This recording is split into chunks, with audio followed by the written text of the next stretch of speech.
So is silver really a hedge against inflation? I mean, I believe that it is, of course. My name is Silver Seeker, and I talk about it all the time on this channel. I talk about hedging against inflation with silver and gold. That's what silver stacking's about, or at least that's what it's supposed to be about.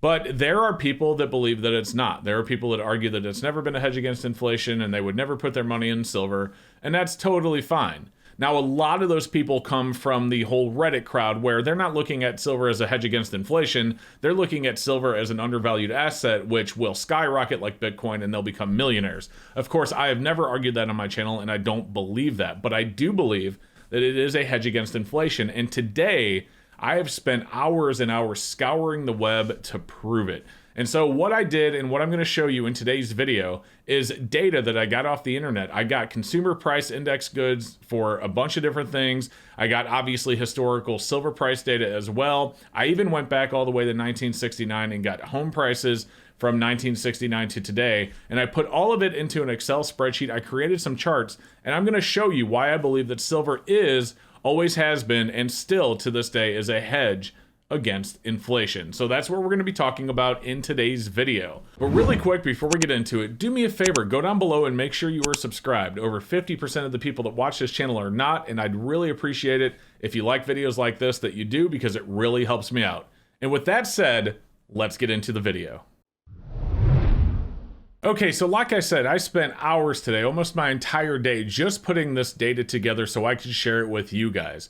Now, let me be honest, I didn't just do it for you. I did it for me as well, because when you hear the amount of dissent about silver stacking as I do, making these videos and reading the comments and some of the other videos that I watch on YouTube, it really does make you question, am I right? Like, is the stuff that I'm saying, the stuff that I'm telling people that I believe, do I really still believe it? And going through this data today, I believe that I still do. Now, I'm not saying it's going to convince you, and if you don't believe in it, this may not change your mind, but I wanted to share with you what I found, which makes me believe that silver is truly a hedge against inflation, but not, of course, it's not going to be the next Bitcoin. It's not going to make you a millionaire, but here's what I put together. So I want to start by going over the columns in this chart so you kind of understand what all of this data means. There's a lot of numbers there. It looks confusing, but it's pretty simple. We're actually going to look at charts and you won't have to worry about these numbers, but I want you to see what I got first. So in at 1969, that's the year that we'll look at really quick, and then we won't look at all these numbers. We're just going to look at 69.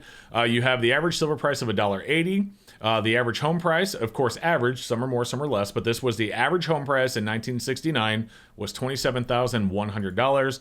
The average yearly income was $5,894. Your home price, now this one is one of my own custom lines, but basically the home price in ounces troy. So this is how much silver or how many ounces of silver you would have needed to buy an average home in 1969. So I got that number very simply by taking the average home price of $27,100, dividing it by $1.80 per ounce, and you come up with 15,055 ounces you would have needed to buy a home in 1969. Now, the income in ounces troy is the same idea. Basically, of course you can't because you have to pay your bills and stuff, but if you would have taken all of your money, if you were an average earner in the US in 1969, your $5,894, and bought silver with it, you would have came up with around 3,274 ounces. And then these here, this is current value of silver in 2019. So what that means is the 3,274 ounces that you could have bought in 1969 had you spent every dollar on silver would now be worth $53,111 today. And then finally, this one is current year income versus current year home price.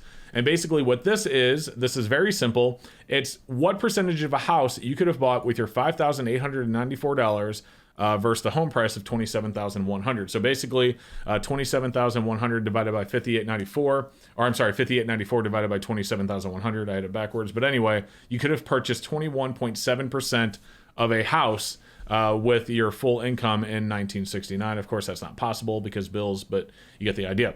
Now, scrolling over, I have these two highlighted for a reason. So what this one is current year silver divided by 2019 home price. So what that is if you take the current value of the silver that you could have bought if you would have spent every dollar in 1969 and you put it towards a home today, you would have in 2019, because that's as far as I was able to get data for. But if you would have taken that and put it into a home in 2019, you could have bought 19.7% of a house Whereas had you just kept it in cash, you could have only bought 2% of a house, 2.187. So in other words, had you just kept your $5,894 and hid it under a mattress, instead of putting it in something like silver, you could have only bought 2% of the house with the cash. Whereas if you would have put it in silver in 2019, you could have bought 19.7% of a house in the same year with that cash. And that's what those numbers mean. Now, keep in mind, I did get all of this data offline. Like I said, I have data sources here. I'll have them linked below. And actually on this sheet, I have even more data sources because there's more data. But let's scroll over and take a look at the chart. So this right here is silver versus cash history on home prices through 2019. Okay, so basically this blue line is how much, if you would have put all your money in the silver, could have bought you for a house. And if you would have kept it in cash, that's what the orange line is. So you could have bought, again, we just looked at 1969. In 1972, that number gets even more, a bit more disparity. Now, as you can see, in 1976, it did drop a little bit. In 1980, which is when silver was being cornered by the Hunts brothers, you can actually see that you would have been better off keeping cash than keeping silver. 1984, as you can see, silver was almost double worth the value of cash against your home had you put all your money in silver. In 88, 92, 96, 2000, 2004, 2008, it gets really close, but it still would have been better in silver than cash. And then in 2012, as you can see, once again, and remember, 1980 and 2012 are the 2 years I really wanted to hit, which is why I did it every 4 years, ending in, in this increment, was so I could make sure I had 1980 and make sure I had 2012 on the chart, is because, as you see, it would have been much better to keep cash in 2012 than it would have been to put it in silver. And then, as you can see here, in 2016, it still would have been a little bit better to keep it in cash, but, very close. And then in 19, of course, the numbers are going to look the same. Now, that's just versus home prices. What does it look like on other commodities? Well, let's take a look. So on this chart, I did make one change. I changed the income from yearly to weekly. I just took the average yearly income and I divided it by 52. Outside of that, everything's the same. And what I did is I looked at some important stuff that everyone needs even today and needed back then. So I looked at the price of gas, the price of a loaf of bread, the price of a 10-pound sack of potatoes, and the price of a dozen eggs. And again, I have all the data sources down below, but I'll put those in the description of the video if you want to check those out for yourself. But anyway, outside of changing it to weekly, all's the same. Now I have this one chart over here before we look at the inflation versus silver charts.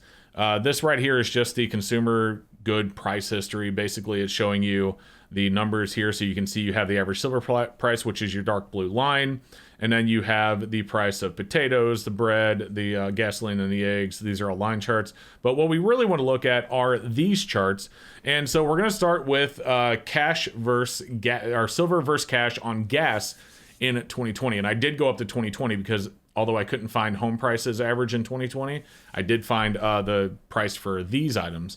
And so we moved up to 2020 on this one. So looking at 2020, we'll go ahead and take a look here. You can see with gas in 1969, take a look at this. So blue line is how much gas you could have gotten if you put all your money in silver for that week in 1969 versus if you just left it in cash. So take a look at that. I mean, this number doesn't even, 30? 50, whatever, versus almost 600.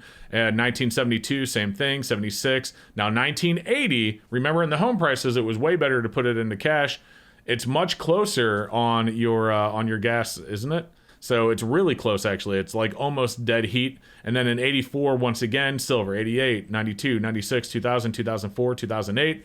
Once again, 2012, it would have been much better to keep it in cash. I mean, 2012, silver really spiked. In 2016, however, looking at gas, remember in the home prices, it was still better slightly to keep it in cash on versus the home prices. If you put it in gas, to get gas for your car, it would have still been better to be in silver. And 2020, of course, it's going to be the exact same number because those numbers are the same. All right, so taking a look at bread, same thing. Look at these numbers. It's almost dead even in 1980. 2012, we'll just scroll over. You can see the chart. 2012, once again, better to have kept it in cash, but in 2016, still better to have put it in silver. All right, let's go ahead and scroll over. We'll take a look at potatoes. So potatoes Way better to have kept it in silver up until 1980, where it's almost dead even, a little bit better for cash. And then once again, here are the bar charts just showing you way better to have put it into silver, except for when in 2012. Again, the silver price in 2012 was sky high. Anyway, 2016 still better to have went with silver. 2020 pretty dead even. And then silver cash versus history on eggs, same thing. Way better, way better, way better. Look at 1980, almost a dead heat. And then 84, 88, 92, 96, 2000, 2004, 2008. Silver across the board. Once again, 2012 would have been better to keep it in cash. We've already discussed this. 2016, once again, it's better to have went into silver. And then in 2020, again, numbers are going to be the same because we just don't know yet. So that is the data that I put together for you. Looking at this chart, it really does reaffirm my belief that silver really is a hedge against inflation. I have said repeatedly on this channel that if you are putting your money into silver with hopes to become a millionaire overnight, it's not going to happen. I don't believe in silver for that reason. I do believe that a lot of people that have gotten into silver have gotten into it because they believed it was going to be another GameStop or another AMC or another Bitcoin or Dogecoin or whatever. That's not why you stack in silver. You stack in silver to protect what you already have. But if you're wanting to become a millionaire, this really isn't the way to go. So it really is a decision. Do you want less risk but less reward, or do you want more risk like crypto but more possible reward? That's up to you. But that's what I have for you today, guys. So let me know what you think about the data that I put together, and do you have your own? What are your thoughts? I'd love to hear what you have to say, so feel free to leave your comments below. And other than that, guys, I really appreciate you watching the video. Thank you so much. Make sure you subscribe if you haven't done so yet. Hit the like button, go down and leave a comment. And with that said, we'll see you next time. Hey guys, thank you so much for watching. I hope you enjoyed the video. I did leave a video above you can check out if you haven't seen it yet. I also want to give a huge shout out and a huge thank you to my awesome channel supporters scrolling right there on the right hand of the screen. Thank you so much for watching, and we will see you in the next one.